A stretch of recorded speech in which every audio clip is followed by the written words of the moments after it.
Song of Solomon 7.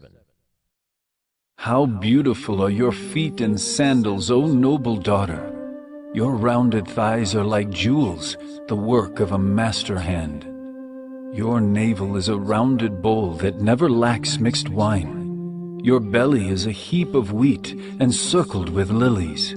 Your two breasts are like two fawns, twins of a gazelle. Your neck is like an ivory tower.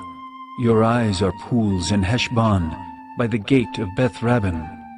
Your nose is like a tower of Lebanon, which looks toward Damascus. Your head crowns you like Carmel, and your flowing locks are like purple. A king is held captive in the tresses. How beautiful and pleasant you are, O loved one, with all your delights. Your stature is like a palm tree, and your breasts are like its clusters. I say, I will climb the palm tree and lay hold of its fruit. O may your breasts be like clusters of the vine, and the scent of your breath like apples, and your mouth like the best wine. It goes down smoothly for my beloved, gliding over lips and teeth. I am my beloved's, and his desire is for me. Come, my beloved, let us go out into the fields and lodge in the villages. Let us go out early to the vineyards and see whether the vines have budded, whether the grape blossoms have opened, and the pomegranates are in bloom. There I will give you my love. The mandrakes give forth fragrance, and beside our doors are all choice fruits, new as well as old, which I have laid out for you, O my beloved.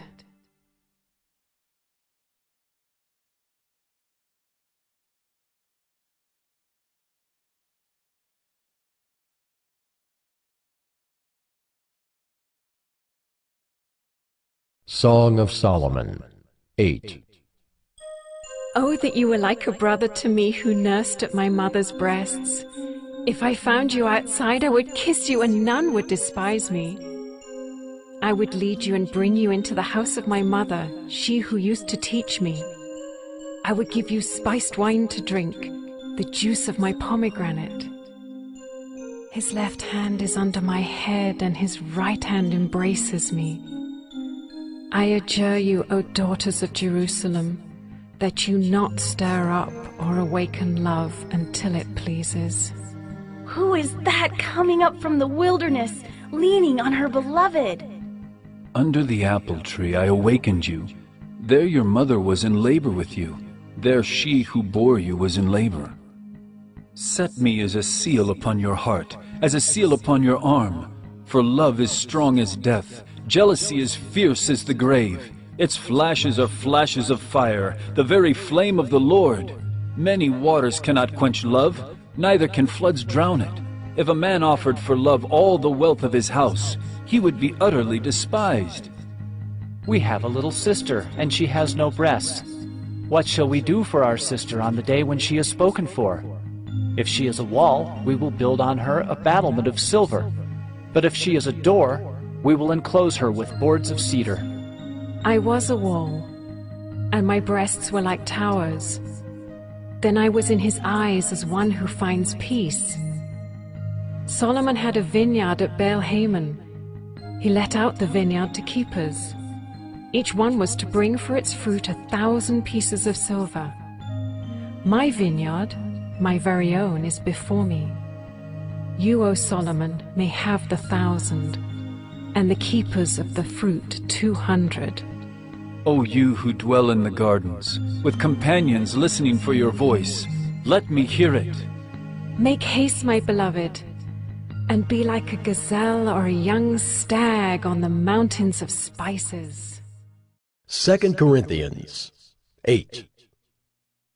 We want you to know, brothers, about the grace of God that has been given among the churches of Macedonia. For in a severe test of affliction, their abundance of joy and their extreme poverty have overflowed in a wealth of generosity on their part. For they gave according to their means, as I can testify, and beyond their means, of their own accord, begging us earnestly for the favor of taking part in the relief of the saints. And this not as we expected, but they gave themselves first to the Lord, and then by the will of God to us. Accordingly, we urged Titus that as he had started, so he should complete among you this act of grace.